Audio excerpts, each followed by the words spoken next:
Welcome back, Tasmanian Devils. This is Tazzy Cookie, Made You Looky, coming back for another Players of the Week, or as I like to call it, P to the O to the T to the W. That's right, NewWorldShogun is the featured Player of the Week on my channel, where I demonstrate the courtesy and the niceness of commentators out there. There is still some nice commentators. I don't even know if nicest is a word, but anyways, I want to first and foremost say thank you to NewWorldShogun sending in this Battlefield 3 gameplay footage because I think it is the first in the series. I think this is episode 29. One of my diehard fans can correct me if they're wrong, but this is the first time I've ever had a Battlefield 3 submission. And the submission is quite nice, actually. It was SKS with a PSO1, 4x magnification with a flash suppressor and a foregrip, of course. And I gotta say that he was doing an excellent job with marking enemies, giving his other teammates the proper, notifications that there is enemies down this alleyway. But he was just manhandling the whole entire alleyway, and but he was giving his teammates a chance to kill his marked enemies, which is kind of nice to see. A lot of people do not do that. If you don't know how to mark an enemy, all you got to do is when you have an enemy in your line of sights, you need to press the select button. I'm not too sure what it is on the Xbox controller because I am on the dark side. Yeah, but I don't really understand what they were thinking about coming down this alleyway. I mean, if you die in Battlefield 3, you have about a 5-second spawn time, which allows you to see where your enemy is actually sitting. Now, common sense to me would tell me, alright, well, my enemy is up on this little ledge, or on the building. This is Grand Bazaar TDM, by the way. And I would do everything in my means for not to spawn off that spawn beacon down there and just keep running down the alleyway. It's just like common sense to me.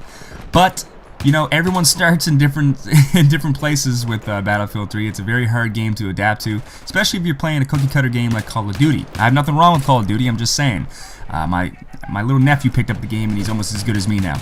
But you'll see later on in the map as it unfolds here, there is one player, which you're going to see in 2 seconds, I think, who does try to flank him right there. So he did have a good idea. Maybe he spawned in that area, but I think NewWorldShogun is also using some motion sensors, which is okay. I want to touch base on camping, okay? If you're camping in a corner with looking down your iron sights and not even moving whatsoever, and you're right in front of an objective, that's kind of camping in my books, okay? What NewWorldShogun is demonstrating here is strategic camping. He's moving from left to right, he's covering his flanks, he's taking down people that just keep walking down the alleyway. So if that's going to be the case, my hat's off to him. I wouldn't move either. It's just like shooting ducks in a barrel, literally. But yeah, so NewWorldShogun is a Battlefield 3 commentator. I'm going to leave him in the link description below. You can go check him out at any given time. He's a great guy. He has good content, and I really highly suggest you guys giving him a chance. He has some good Battlefield 3 commentators, like tips and trick videos and kind of a different, I think his last video was talking about something that's going on in Maine with a prostitution situation where people are getting caught up in that. So it's kind of interesting. He's bringing new stuff to the table all the time.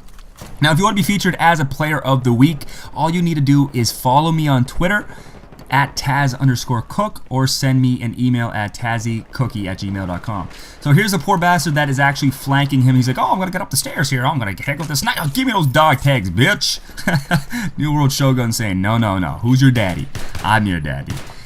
So yeah. Anyways, taking on another guy here, and I think we do end up seeing, yeah, he puts down a motion sensor here, which is kind of strategic in my opinion. TDM, he's playing a little bit more, he's playing very, very strategically for TDM. When I'm in TDM, I like to kind of run around and balls out and like slap you in the forehead with a repair tool and just make you look like a tool. But, whoa, that was kind of like a pun. Anyways, I don't want to confuse myself. But the SKS has been a sniper that I have not had the privilege of actually using, and by the looks of it, it is a very powerful weapon. So I'm going to put my email up on the screen here if you want to send me a Player of the Week. It is a powerful weapon, it looks like, by the gameplay footage here, and it's kind of, it's a nice little different flow. I haven't really taken the time to look into it, so I'm actually going to try it this weekend. Also, next week's episode of Weapon Strip is already completed, so you can stop thumbs up my comments on the previous episode. I really appreciate it. You'll see which weapon I'm going to be stripping in this Wednesday, I do believe. But yeah, so also with NewWorldShogun being the first person to actually send me in Battlefield 3 gameplay footage, I'm going to take that and give him a little bit of a surprise or a present. I'm going to give him a box spot on my channel for a month. And what I always say, that I always forget to take out my box spot, people, because it's not something that you really think about. It's like, yeah, I'm going to put him down for a month, and then when that fucking first day of the month comes, you're not like, oh, I gotta take NewWorldShogun off. So don't worry, man, you're probably gonna be on there for a little bit longer than a month. And I want to say thanks again for sending this gameplay footage in. It is quite nice. And he did send me a message saying that he did get kicked by the admin. Now, I have a server myself, and I have kicked one person. It's just because of an actual reason. He was being an asshole. But I think admin rights are a little bit too overpowered. I think if you're going to kick someone, you should have the courtesy to actually send them in a message saying why, or afterwards you've kicked them, say, hey man, we just kicked you because you were too good. And in this case, that's exactly what it looks like with NewWorldShogun. He's just, honestly, like staying up on top of that roof, not even getting really, not too much hit damage. He's just taking out everyone with ease. But yeah, so here he goes and gets kicked by the admin, unfortunately. But as always, I'm your host, Tazzy Cookie, signing out.